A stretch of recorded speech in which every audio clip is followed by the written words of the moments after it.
And the main areas right here is your pipeline. This is where you're going to be living and breathing every day. And I have the pipeline open right here. Let's quickly go through, starting from the top. These tabs represent the file stage or phase that it's in.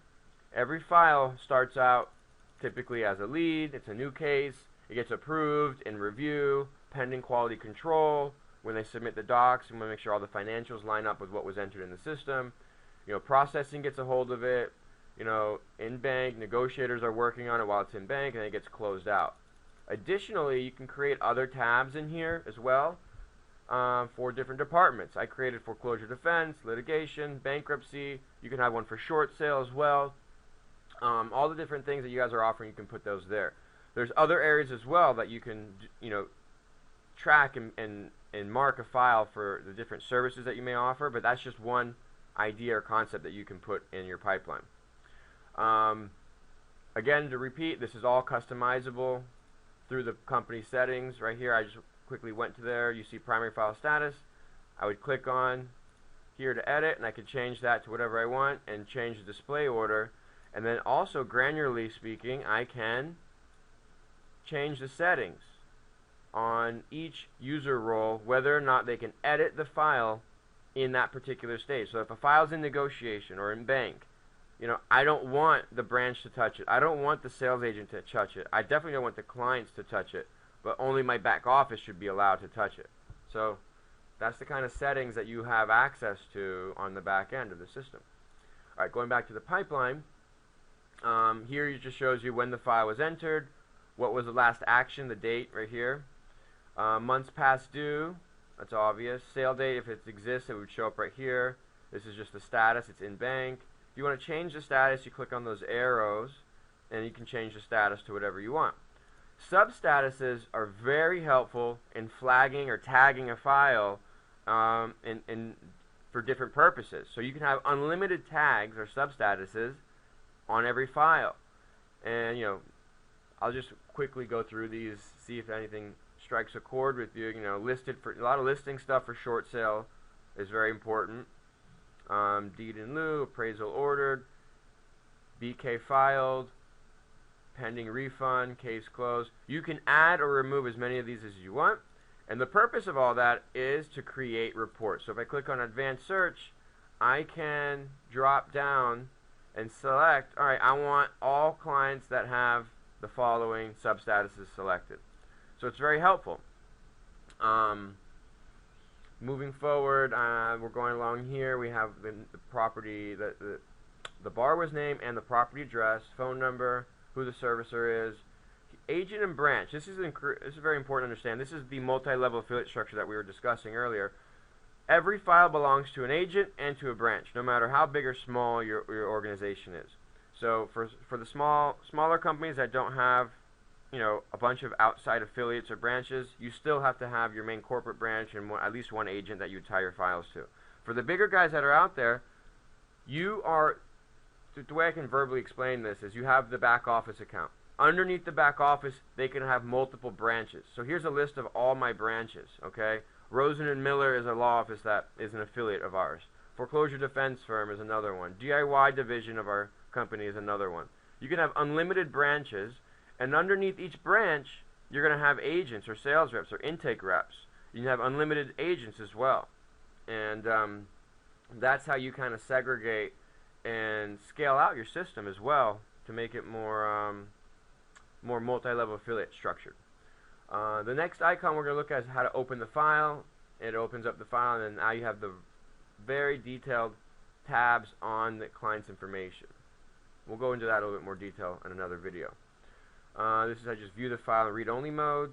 This is important, the notes. This is where everybody's making all their updates to a file. When you click on it, it lets you make a general note, a client note, or a lender note. I can mark it as private or public. I can mark this as a billable note. So if I want to make an update on tracking billable hours, I can put that there. I can notify the branch, the agent, employees. The borrower is missing right here because their email is not entered in the file, but I could notify the borrower if I wanted to. And any other third party, I can just enter in the email, make a semicolon, and all those other people will get notified as well. And then here's a running log of all the updates that we've been making. It tells you who the user was, the day and the time zone when the note was made. When the email goes out, it's important that you know what that looks like.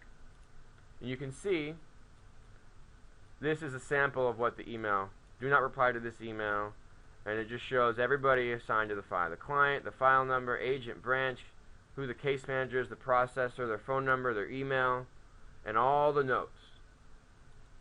So that's really important to have a nice formatted template that goes out that the party who receives it can see the whole log of what was going on. Now, the private notes will not be seen by the homeowners. However, if the agent permission setting is disabled for seeing private notes, then they won't be able to see the notes. And that's as simple as turning an on-off switch. Allowed to see private notes. Yes or no? Alright, moving forward, you can upload documents here. You can upload up to 5 different documents, 80 megabytes in size. It's very, very generous. Not many systems let you upload such high amount of file size. And it works for all these different types of files. PDF, Word doc, Excel, JPEG, even MP3s for recordings and whatnot, and zip files. Alright, now we have tasks. This shows you all the tasks that are pending on the file. You can also create a quick task or reminder. That's really important that you get in the habit of doing that, because everybody has access to the tasks via their own calendar. Reminders are sent out. Even text messages are sent out as a reminder. If you want to send out login access to the homeowner, you could click on this link and it sends them a link to let them in their file. Only works with private label purchase. It's an extra fee, but you have that option. Here you can schedule emails for this person. You can set up different autoresponders and multiple email campaigns. This account doesn't have any email set up, but that's how this is the area that you would do it. Quick app, that's just doing a little, if you want to do a quick app on the customer's file. Summary report is a PDF version of what you send out via email. It just tracks all the notes, all the tasks, everything that you ever did on a file. It shows up in that PDF report. The history is really good too, because in the history here, this is not a good example, but you'll see all the changes that were made in the primary status, the substatus, the workflow, email history. Basically everything that you do on the file, it records it and categorizes it, so you can see a running log of what was done and when it was done, and how much work was put into a file. Alright, the next one is the billing. This just shows you what money is owed, what money's been paid. Right here, you can click to update the workflow. This is where you have your different workflows. You can edit these workflows. Like I have a short sale workflow here, or you have a new loan mod workflow. You can have different workflows going on, and checklists here let you mark off what was received or what is still missing. And every time you mark something off, it tells you who marked it off and at what time they marked it off. Okay. Right here is how you assign a file. So if I want to assign this to another processor, Jane Smith, I can just save, and then that makes this file linked to Jane Smith. So when Jane Smith logs in and she opens up her pipeline and she goes to My Assigned Files, that pipeline will only show the files that we gave her. And in her settings, if I turn off Allowed to See All Files, right, so let me show you that permission, Allowed to View All Files, if that's marked as no, well, she won't be able to see the main pipeline with all the files. She'll only be able to see the ones that we gave to her, the signed ones. So that's really important. Different types of businesses work different ways, so that's really helpful. You can also assign different agents or branches. If you're moving a file from one division to another or reallocating leads, you can do it in bulk as well. So I could do a nice search query. I want all Florida deals that are under this status, substatus, and then it gives me, let's say, 100 results. I can click Select All right here, click on the broom icon, which is kind of like a way to sweep or mass update, and then I would say, alright, I want to update the status, or I want to assign employees or assign the agent, etc., etc. I can reassign all this stuff. So a lot of things you can do in bulk, which is really important.